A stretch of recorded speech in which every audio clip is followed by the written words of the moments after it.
All right, everybody, buckle up. We're off again with the Greater Yellowstone Coalition. Boy, what a beautiful day to fly. Hey, Allison, it's great to have you with us. We're looking at a place that's really close to Yellowstone. And what can you tell everyone about this area? Hi, Bruce. Hi, EcoFlights. It's so good to be back in the air with you. The Sand Creek Desert area, if you haven't been, is one of the coolest and most unique places in Idaho, in the Greater Yellowstone ecosystem, and probably in the world. The desert revolves around these ancient sand dunes, which were created thousands of years ago and are actually still moving. And so the dunes are constantly shifting. And then around this dune complex, we have this patchwork of sagebrush steppe, which is great habitat for sage grouse. And then we have some coniferous forests, we have wetlands. That's amazing. What a unique ecosystem. And how important is this area to the Yellowstone itself and to the survival of all these species? Altogether, this really unique landscape provides not only winter food, but winter cover.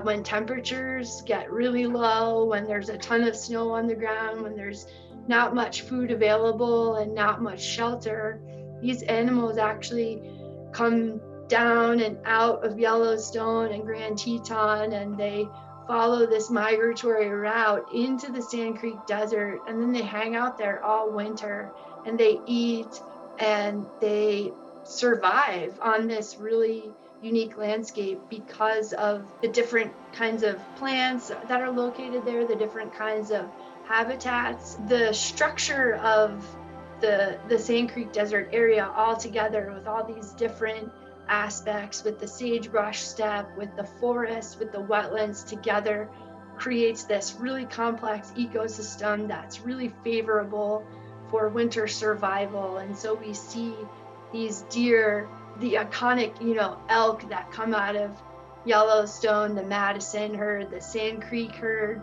They come out as the months start to change in the fall, and they come down to the desert, and then we see them living here all winter. And so it's really important that they have this winter home, and it's also really important that they're able to get here.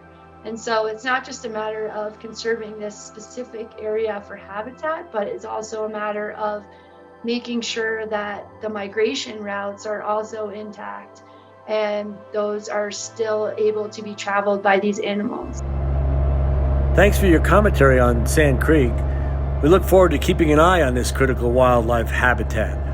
I've sure learned a lot about this place, and sure hope everyone else has. It's just amazing. When you realize that Yellowstone is right next door, you understand how important these peripheral areas are. And to keep a healthy ecosystem, you need these areas. The Sand Creek Desert is an incredibly unique and diverse landscape, almost unlike anywhere else in the Greater Yellowstone ecosystem.